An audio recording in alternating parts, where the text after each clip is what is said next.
सभी दोस्तों को नमस्कार। Welcome to it our study. दोस्तों 69,000 शिक्षक भर्ती में 200 से ज़्यादा याचिकाएं आ चुकी हैं। अब तक 1,27,000 लोगों ने आवेदन कर चुके हैं।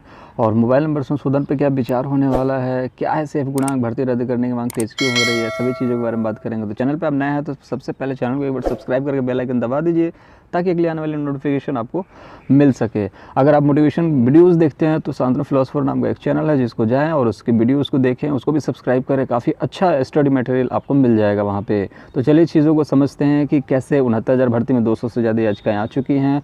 अब देखिए उत्तरमाला के खिलाफ 200 से अधिक याचिकाएँ आई हैं। 1-2 नंबर से फेल हो रहे सैकड़ों अभ्यर्थियों ने ये चुनौती दी है। ठीक है, तो परीक्षा रद्द करने को ट्वीट पर काफ़ी सारा अभियान चल रहा है कि परीक्षा रद्द करो, परीक्षा रद्द करो, परीक्षा रद्द करो। उसके बारे में हम आगे बात करने वाले हैं। तो आई होप आपने चैनल को सब्सक्राइब कर लिया होगा। प्लीज़ एक बार सब्सक्राइब कर लीजिए और इस वीडियो को कम से कम 1,000 लाइक्स दीजिएगा और शेयर ज़्यादा से ज़्यादा कीजिए, क्योंकि ये वीडियो काफ़ी इंपॉर्टेंट है। भगा के ना देखें इस वीडियो को, फॉरवर्ड करके आप एक सेकंड देखें, काफ़ी इंपॉर्टेंट है।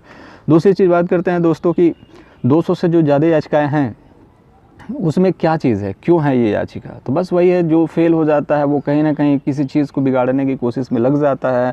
तो कहीं ना कहीं 1-2 नंबर के चक्कर में, जैसे किसी जनरल कैटेगरी में बच्चा है तो वो नॉर्मली 96-95 नंबर अगर उसके आ रहे हैं तो वो याचिका दायर किया हुआ है कि उत्तरमाला में कहीं ना कहीं संशोधन के कारण उसके 1-2 नंबर बढ़ सकते हैं, तो वो लिस्ट में आ सकता है। और कहीं ना कहीं 90 से नीचे जो है 1-2 नंबर, वो लोग जा करके आपके सैकड़ों बच्चों ने याचिका दायर की है।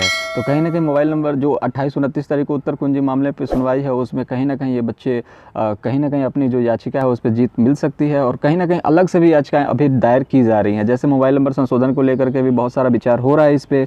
तो कहीं ना कहीं मोबाइल नंबर संशोधन में क्या चीज़ें आ रही हैं, तो मोबाइल नंबर संशोधन अभी तक क्यों नहीं हो रहा। पिछले साल क्या हुआ था कि पिछले साल ऑफलाइन चीज़ें की गई थी जब 68,500 में थी, लेकिन अब की बार भी वो ऑफलाइन प्रोसेस है, लेकिन लॉकडाउन की वजह से वो सारी चीज़ें नहीं हो पा रही। बच्चों की डिमांड पे बेसिक शिक्षा परिषद ने मांगा था, लेकिन प्रशासन ने उसको डिनाई कर दिया था कि नहीं, हम ऐसा नहीं कर सकते। कल तक बस लास्ट डेट है, कल तक अगर फॉर्म नहीं भरा तो सब कुछ खत्म हो जाएगा उनके लिए, तो फिर वो भी याचिका दायर करेंगे। तो कहीं ना कहीं 28-29 तारीख को अगर स्टे मिल जाता है तो चीज़ें समझ में आती हैं कि ठीक है, भर्ती में तो बहुत बड़ा बवाल खड़ा हो जाएगा। अगर स्टे मिल जाएगा तो फिर पता नहीं कब तक भर्ती पूरी होगी। अगर स्टे नहीं मिलता तो कहीं ना कहीं आगे चली जाएगी। आवेदन को बढ़ाया जा सकता है, ये चीज़ बताई जा रही है कि आवेदन जो है उसको बढ़ाया जा सकता है, क्योंकि कई बार होता है मोस्टली कि यूपी की जितनी भी वैकेंसीज आती हैं उसमें आवेदन अगर उसमें पूरा नहीं हो पाता तो 2-3 दिनों के लिए बढ़ा दिया जाता है। तो यहाँ पर भी 1 हफ्ते का टाइम था, लेकिन कहीं ना कहीं 9 दिनों में आवेदन नहीं हो पाएंगे कुछ मोबाइल नंबर इशूज़ की वजह से। 1,27,000 अब कल तक देखा जाएगा कितने आवेदन हो पाते हैं। अगर उतने में आवेदन 1,46,000 आवेदन नहीं आते हैं तो कहीं ना कहीं आपको मोबाइल नंबर फैसिलिटीज़ प्रोवाइड की जाएगी। मैंने मोबाइल नंबर की निंजा टेक्निक बता दी है, आप जाकर के हमारे चैनल के प्लेलिस्ट में देख सकते हैं कि निंजा टेक्निक से कैसे मोबाइल नंबर आप जनरेट करके कैसे आप काम कर सकते हो, वो सारी चीज़ें उसमें बताई गई है। अब दूसरी चीज़ देखिए, उन्हीं त्रुटियों में संशोधन जिसमें मेरिट प्रभावित ना हो। तो कहीं ना कहीं मोबाइल नंबर से तो मेरिट कोई प्रभावित होता नहीं है, तो मोबाइल नंबर में संभावना है। जैसे देखिए, मोबाइल नंबर बदलने की मांग पर मिल सकती है राहत। तो कहीं ना कहीं पूरी चीज़ें देखी जाएंगी कि हाँ कितने नंबर हो पा रहे हैं, कितने नंबर ऑफ़ कैंडिडेट इसमें अप्लाई कर पा रहे हैं। अगर ज़्यादा नंबर ऑफ़ कैंडिडेट अप्लाई नहीं कर पाते हैं तो उसके लिए मोबाइल नंबर फैसिलिटी प्रोवाइड करनी पड़ेगी। कोई ना कोई चीज़ तो ऐसा करना पड़ेगा जिससे ये अभ्यर्थी भी फॉर्म भर पाएँ। अदरवाइज़ ये हज़ारों की संख्या में अगर होते हैं तो कहीं ना कहीं हज़ारों की संख्या में याचिकाएँ दायर हो जाएंगी, फिर दिक्कत हो जाएगी। दूसरी बात ये कि अगर 1000 हो या सैकड़ा, आपको यूनिटी में रहना पड़ेगा, क्योंकि आप सारे लोग एक साथ बनने वाले हो टीचर। तो कहीं ना कहीं आपको एक दूसरे की हेल्प करनी पड़ेगी। अगर एक बच्चा भी छूटता मोबाइल नंबर की वजह से तो प्लीज़ उसको आप सपोर्ट करें, ठीक है। दूसरी चीज़ बात कर लेते हैं कि भर्ती रद्द करने की मांग तेज़ हो रही है। क्यों तेज़ हो रही है भर्ती मांग करने का रद्द करने की मांग? देखिए, इन्होंने पुष्पेंद्र कुल श्रेष्ठ, कौन नहीं जानता है इनको, इन्होंने पीएमओ इंडिया को, डॉक्टर आरपी निशांक को, मायो जियो ऑफिस को, ठीक है, सीएम ऑफिस यूपी को, मायो जियो ऑफिस को मायो जीआई, पता नहीं क्या है ये, कौन सा ऑफिस है, मायो GI office, CM office UP. कृपया संज्ञान लें जिस व्यक्ति के टेट में 83 और सुपर टेट में 143 कैसे आ सकते हैं, ठीक है। तो जी आवश्यक कार्रवाई करें, नरेंद्र मोदी जी के बारे में भी ट्वीट किया गया। तो कहीं ना कहीं ये चीज़ें हैं, हाइप बना चुकी हैं कि कोई व्यक्ति 83 नंबर सिर्फ लाता है टेट में और बाकी कहीं ना कहीं 143 नंबर लेकर के आता, कैसे पॉसिबल हो सकता है। अब चीज़ों को समझिए, 10-20 नंबर का फ़र्क आता है, लेकिन कहीं ना कहीं इतना ज़्यादा 60 नंबर का फ़र्क कैसे आ सकता है, ठीक है। लगभग तो ये बहुत गलत है और इस चीज़ को संज्ञान में लेना ज़रूरी है। तो कहीं ना कहीं इन्होंने एक आग में घी डाल दिया है और बच्चों के अंदर एक उबाल डाल दिया है कि वाकई में कार्रवाई हो। कहीं ना कहीं बहुत सारे लोग ये बोल रहे हैं 100 नंबर प्लस वालों का करना चाहिए, लेकिन 100 प्लस वाले तो ये कोई बात नहीं हुई कि गेहूं के साथ घुन पिस जाए। तो 100 प्लस वालों को साइड में रखना है। कहीं ना कहीं आपको ज़्यादा से ज़्यादा जांच करने की मांग है। देखिए पता तो चल जाने वाला अगर जांच की जाए तो। अगर आप 120 के ऊपर की जांच करें, मुझे पता है ये बात कि 100 प्लस वालों का भी कहीं ना कहीं कार्रवाई करनी चाहिए। रीज़न क्या कि एक कमरे के बहुत सारे बच्चे हैं जो 100, 110, 111, 119 इतने नंबर्स को लाए हुए हैं, 103। तो उन सभी लोगों को कहीं ना कहीं इस चीज़ में लाना चाहिए और उनको संज्ञान में लेना चाहिए कि कहीं ना कहीं वो लोगों ने नकल की है और एक क्लास के सारे बच्चे 120 के अंदर हैं। तो उसमें भी 100 से ऊपर की मांग हो रही है, लेकिन कहीं ना कहीं वो चीज़ ज़्यादा इंपॉर्टेंट नहीं है। ज़्यादा इंपॉर्टेंट तो पता चल ही जाएगा अगर जांच हो। अगर 120 से ऊपर वाले अगर पकड़ में आ जाते हैं तो 100 से नीचे वाले भी पकड़ में आ जाएंगे, क्योंकि एक पकड़ा जाएगा चोर तो सबके नाम ज़रूर लेगा। उस चीज़ को आप समझिए। और दूसरी चीज़ की भर्ती रद्द करने की मांग तो इसी वजह से तेज़ हो रही है कि कहीं ना कहीं नकल हुआ है तो भर्ती को रद्द किया जाए। उत्तर मामले कुंजी में जो उत्तर कुंजी मामला है उस पर सुनवाई हो जाए किसी तरीके से, वो बहुत ज़्यादा ज़रूरी है। अगर वो मिल जाता है तो 4-5 नंबर सबको मिल जाएगा, कुछ लोग पास हो जाएंगे। लेकिन उनके पास होने से क्या होता है, अगर नकल वाले ज़्यादा पास हो जाएंगे तो कहीं ना कहीं वो मेरिट लिस्ट से तो बाहर हो ही जाएंगे। तो कहीं ना कहीं चीज़ें आपके समझ में आ चुकी होंगी। अब बात करते हैं कि जो गुणांक है वो क्या है। मैंने वीडियो बनाया था कल, काफ़ी अच्छा रिस्पांस मिला, बहुत ज़्यादा रिस्पांस मिला, बहुत ज़्यादा प्यार मिला उस वीडियो को। जाकर के आप देख सकते हैं, डिस्क्रिप्शन में है।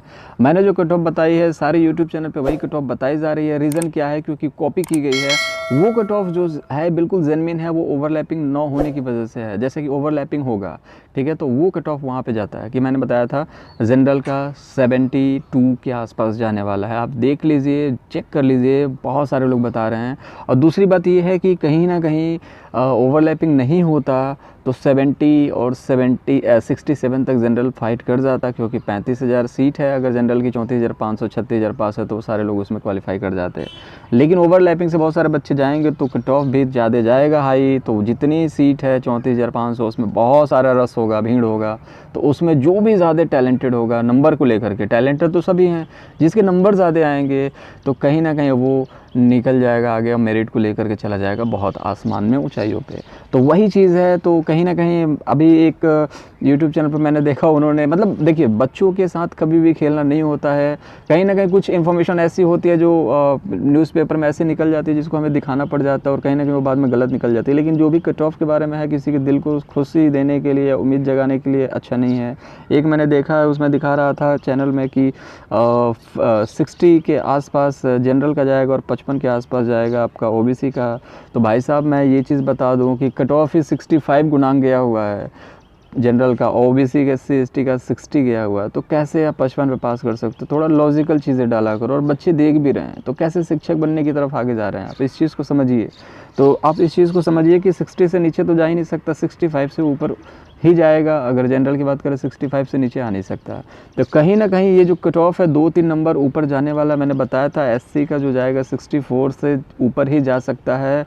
ये रीज़न क्या है, क्योंकि बहुत सारे बच्चे ऐसे हैं जो जनरल कैटेगरी में जा सकते हैं, ठीक है। तो 64 के आसपास जा सकता है SC का, और OBC का मैंने बताया था 68 से 17 तक जाएगा, क्योंकि 84,000 अभ्यर्थी जो हैं वो पास हुए हैं और सीट है 20 से 22,000। तो आप समझ सकते हैं कितना ज़्यादा भीड़ है इस OBC कैटेगरी में। और अगर बात करें जनरल की तो अनरिजर्व की, जिसमें सभी कोई सारे लोग आते हैं, तो उसमें क्या होता है कि वो जिसमें स्वतंत्रता सेनानी, एक्स सर्विसमैन और कहीं ना कहीं आपके PH जो होते हैं फिजिकल हैंडीकैप, वो सारे लोग आते हैं। तो अब देखिए मुद्दा क्या है, 34,500 सीट है और कहीं ना कहीं उसमें अनरिजर्व में 36,000 लोग पास हैं। तो 97 अगर उस तरीके से प्रतिशत बात करें, गुणांक की बात करें तो 65। तो अब कहीं ना कहीं जनरल कैटेगरी में जो भी है अनरिजर्व, जिसमें OBC के अभ्यर्थी जाएंगे 22,000 को छोड़ के, 22,000 तो सिर्फ 60 से 65 वाले हो गए। और उसके ऊपर जितने भी चले गए तो मान के चलिए कि उन्होंने जंग जीत ली, कहीं ना कहीं वो सिलेक्शन ले जाएंगे। तो उसको ले जाने के लिए कहीं ना कहीं आपको 22,000 बच्चों को ही लेना है, तो आप ऊपर से ही 22,000 बच्चों को उठाएंगे। तो बहुत सारे बच्चे, लगभग मान के चलो 10 से 15,000 बच्चे ऐसे होंगे जो 70 से 72 में घुस जाएंगे और बाकी के 20,000 जो बच्चे होंगे 65 से ऊपर ही जाने वाले हैं। 65 से नीचे तो किसी भी कीमत पे हो ही नहीं सकता ओबीसी की, ठीक है। तो आप इस चीज़ को समझ रहे होंगे कि ओबीसी का कहीं ना कहीं जाएगा। और ये जो दिखा रहा है कि जनरल का 80 का, बहुत सारे लोग इतना ज़्यादा हाइप क्रिएट कर रहे हैं, वो लोग है नहीं, मुझे लग रहा है वो लोग रेस में नहीं है, वो बाहर हो चुके हैं। 86 तो किसी भी कीमत पे आ ही नहीं सकता किसी का, लेकिन 76, 80 ये सब आ ही नहीं सकता, पॉसिबल ही नहीं है, इतना गुनाह कभी नहीं जा सकता। लेकिन जो लोग हाइप बना रहे हैं तो उस चीज़ से बचें, उस चीज़ से बचना बहुत ज़रूरी है। जो लोग बहुत ज़्यादा लो गुनाह बता रहे हैं उससे भी बचें। जो जेन्युइन है आप अपना भी दिमाग लगा सकते हैं। 8 आवर स्टडी के साथ जुड़िए, आपको जेन्युइन चीज़ें दी जाएंगी। बेल आइकन दबाइए ताकि अगले आने वाले वीडियो का नोटिफिकेशन मिले। मोटिवेशन की ज़रूरत हो तो प्लीज़ शांतनु फिलोसोफर चैनल है, उस पर जा कर के वीडियो देखें, ज़रूर देखें, क्योंकि स्टडी मटेरियल काफ़ी ज़्यादा है। चेकआउट जा कर ज़रूर करें कि उस वीडियो में क्या है, उस चैनल पे क्या है। दूसरी बात कि 8 आवर स्टडी देता है ट्रस्टेड सोर्सेस से इन्फॉर्मेशन और लॉजिकल सेफ गुणांक देगा। कट ऑफ के बारे में बहुत सारी चीज़ें बताई हैं, आज तक वो सही हुआ है। तो प्लीज़ आप इस चीज़ को फॉलो करें कि अगर हम जनरल की बात करें तो 70 से 72 जनरल में ही ओबीसी जाएंगे, 10 से 20,000 तक के, वो भी 70 से 72 में ही क्वालिफाई हो जाएंगे। बाकी 68 से ऊपर ही जाने वाला है ओबीसी का। और दूसरी बात कर लें ओबीसी के कुछ जो क्वालिफाई करने वाले हैं तो 70-72 में जा ही रहे हैं, वो तो मैंने बता ही दिया आपको। बाकी एससी की बात करें 64 से ऊपर ही जाएगा, उससे नीचे नहीं होगा। और जो एसटी कैटेगरी में है वो जो पास है वो खास है, वो 100% पास हैं सारे के सारे, क्योंकि जितनी सीट थी वो सीट भी नहीं भर पाई इनसे, तो कहीं ना कहीं उन सीटों पे वो एससी कैटेगरी फाइट करने वाली है। तो मिलेंगे अगले वीडियो में, आप समझ चुके होंगे चीज़ों को। बस यार यही चीज़ कहूँगा कि चैनल को सब्सक्राइब करते हुए जाइए, क्योंकि बहुत ज़्यादा मुश्किल से, बहुत ज़्यादा मेहनत करके हम इन्फॉर्मेशन आपके लिए लाते हैं। तो बस हम आपसे एक रिक्वेस्ट करते हैं, बस सब्सक्राइब का और लाइक, जो 1000 लाइक है कम से कम 1000 लाइक तक पहुँचा दीजिए। कोई सजेशन हो, कोई भी सुझाव हो किसी भी तरीके की भर्ती को लेकर के या किसी भी गवर्नमेंट जॉब से रिलेटेड, तो ज़रूर कमेंट बॉक्स में करें, बताएं मुझे कि क्या दिक्कत है आपको, उस सभी चीज़ों का समाधान किया जाता है। और आप जानते हैं हर एक कमेंट का मैं रिप्लाई करता हूँ, आप जा करके हर एक वीडियो के नीचे चेकआउट कर सकते हैं, हर एक कमेंट का रिप्लाई आपको मिलेगा। मिलेंगे अगले वीडियो में, तब तक के लिए अपना बहुत ज़्यादा ख्याल रखें, तैयारी में लग जाएँ। आप जैसे जो करना है फॉर्म को भरने के लिए आगे की प्रक्रिया जो होगी मैं बता दूंगा। मिलेंगे अगले वीडियो में, तब तक के लिए बाय बाय।